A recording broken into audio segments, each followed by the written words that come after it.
some of Grace Slick's sexual exploits. Ooh. Boy, Titillation Tuesday is doing all right today. Titillation. Every hour, there's some sort of titillation Tuesday. If you know about Grace Slick's sex... Jeez, talk about a loser. I am such a loser. I'm sitting here, I'm worried, I've done something. Well, your mind's not here. Of course not. Your mind's of course not. At Biggie's house. At Biggie's house, because I was flippant. I was too short with him yesterday. He bared his soul to me, said he feels terrible, and he's apologetic for missing so many shows. And he wrote this long thing about his plan to get his health back. And what did I write back? Okay, thanks. That's it. Not to get too inside this, but you shared, part of that story with us earlier, Kelly. Yeah. And was part of the reason, part of the problem, I suppose, that you were reading the text while driving. Maybe. Well, I was at a stoplight. I did read it, and I kind of. It's kind. You're in the majority now. Well, yeah. I feel like a stoplight's all right. I saw when I got in the car. There's a long text, and I thought I'll read this when I get home. Then I was stopped at a stoplight. I knew it would be a long stoplight, busy road. So it's like, all right, I'll take a look at this. But I really just. But it's not the right headspace for you. Of course not. No. For something that's serious. No, of course, it was really serious. And I just wrote back, okay, I might as well just give him a thumbs up emoji. You probably shouldn't have said anything, actually. And to be honest with you, I will give you a little bit of grace. I know how people of your generation text, and you guys are short. My dad does the same thing. Mm-hmm. It's always okay, thanks, or a thumbs up, or an okay, and you just kind of have to deal with it. But are you saying, BB Shea, that younger folks text longer blocks of words? I think they're a little bit more. Yes, more to involved? To an extent. Really, because I felt like younger people would use so few letters, like, later. Yeah.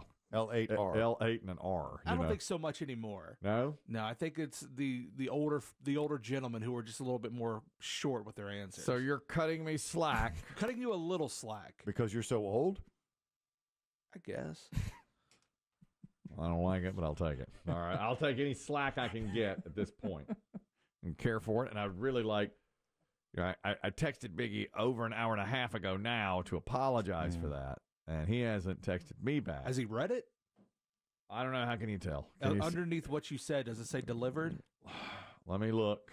That's how you tell? Yeah. It's underneath your blue bubble, does it say delivered or read and then a time? It does. It says delivered. Okay, he hasn't read it yet. Oh, really? Yeah. So when he reads it, the delivered goes away. It'll say read at the time that he read it. Oh, really? Yeah. How many guys just stop learning this? I don't see it. Mine doesn't do that. No, mine doesn't either. I don't see the word read. I see delivered. When he reads it, it'll say read. I don't see I don't know. Maybe he has his red receipts off. I don't see the word read on anything. He's playing chess, dude. I doubt that. No, he's not. I doubt that, seriously. Maybe chess pie. See that? Why doesn't he get? How come everybody's mad at him? He said chess pie. I didn't say chess pie. I should text him. Are you eating chess pie? Your ears burning? We're talking about you. We're talking about you. Whatever. So, hope he's not over a toilet puking his guts out. Oh, God, me too. Can you cut him some slack? An update. We talked about this on Friday. Now there's a lawsuit that's taking place. A 20-year-old Orthodox Jewish man from New Jersey is suing United Airlines. Is Orthodox the strictest? I believe so. Yes. Well, I've always felt like, if you're Jewish, it's like, all right, you're Jewish. But you're Orthodox Jewish. Like, there are degrees. Yeah, there are degrees. I don't really think it comes into play in this story, except a little bit toward the end, and you'll hear why.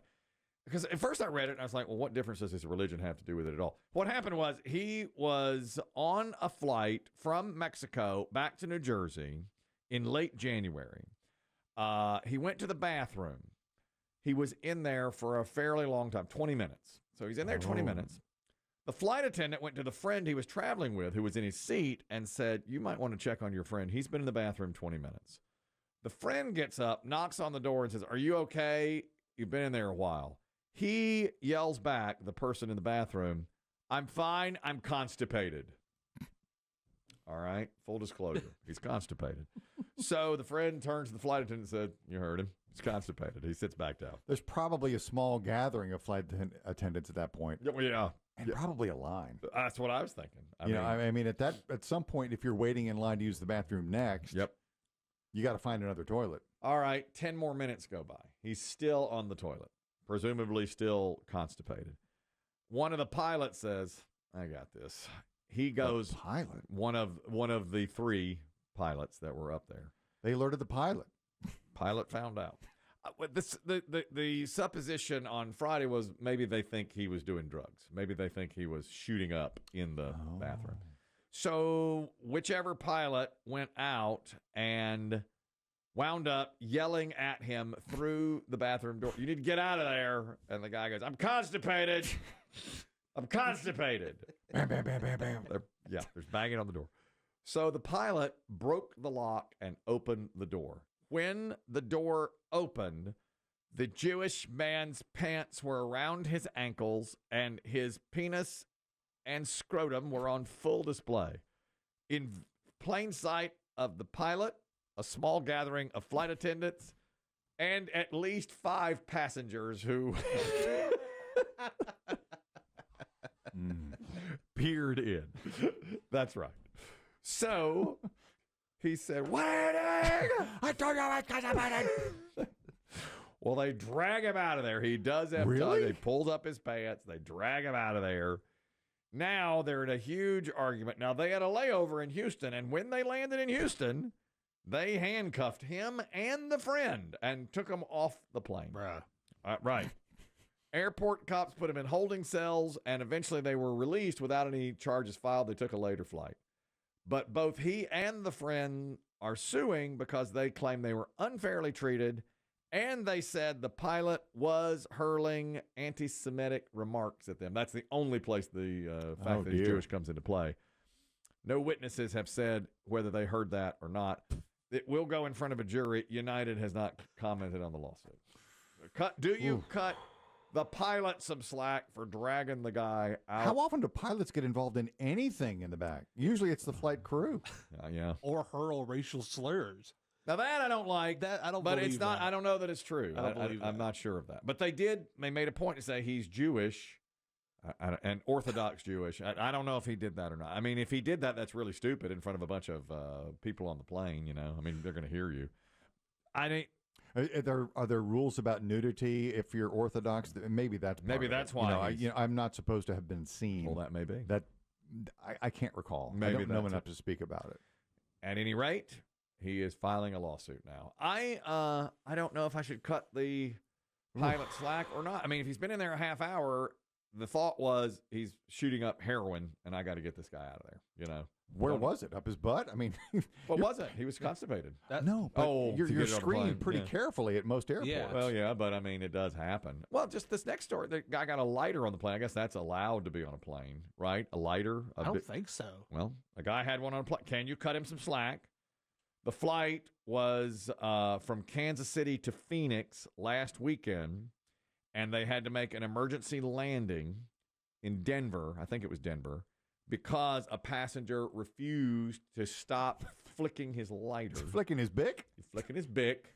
And the pilot came on and said, "I'm going to give you one more chance to put." This is the announcement. This is your last chance. We'll get the lighter back, get to Phoenix, but at this point in time, if you do not give up the lighter, I will divert the aircraft to Denver.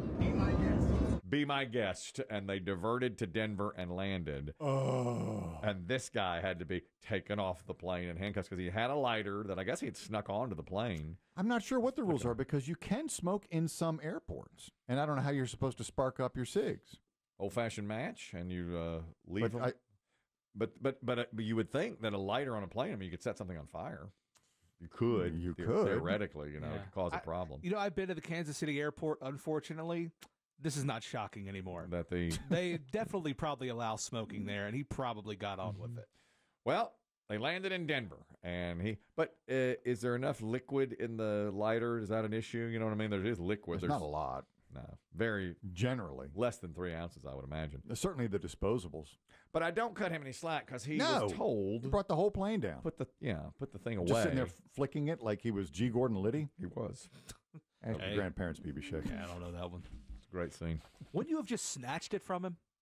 If I was on the plane, like behind him, I would have snatched it from him. Would you give him a smack in the back of the head? Yeah, I'd have been like, come get it. I wouldn't get involved. We're making it to Phoenix. I wouldn't want to get involved, but you're right. I wouldn't want to land in Denver. Yeah, now everybody's delayed. Now it's 2 or 3 hours, right? G. Gordon Liddy is a key Watergate figure, and he was known at parties when there was a candle lit. Oh, he had a party. He had a party. He would light a lighter and hold his hand on and then people would say, "Doesn't that hurt?" And he'd go, "Yeah, it does." And he would just keep melting his skin on the lighter. He was one of the Watergate burglars. He was the burglar, wasn't he? I believe he kind of ran the show.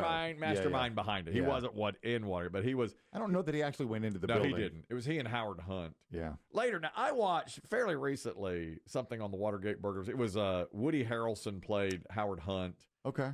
And Jennifer Aniston's ex-boyfriend, I forget his name, played G. Gordon Liddy. You know what I'm talking about? I do. He's been in a lot of stuff. And I don't know if they were just making fun or what, but like every time he sat down, he'd go, "You want to see it?" And he'd start lighting the lighter. Gordon. And they'd be like, "Gordon, stop it. We know. Enough already. We know what you can do with the lighter. You can do that." That came from Deep Throat in the movie and the book about Watergate, All the President's Men. And he said, "You ever see Liddy at a party? He'll take a lighter and hold his hand over it." The trick is not caring that it hurts. Exactly. It hurts, but he didn't care. Another pilot. Can you cut him some slack? United Airlines flight from Los Angeles to Shanghai. Ooh. That's a long flight. That's got to be 15, 16 hours. It is a 15-hour flight. They were an hour and 45 minutes into the flight, and the pilot realized, "I don't have my passport." But that's right. Can't he? No, apparently not. He had forgotten his passport, so they turned around and landed in San Francisco. Ugh. Passengers there told there had been a crew-related issue, but didn't hear about the passport issue until later.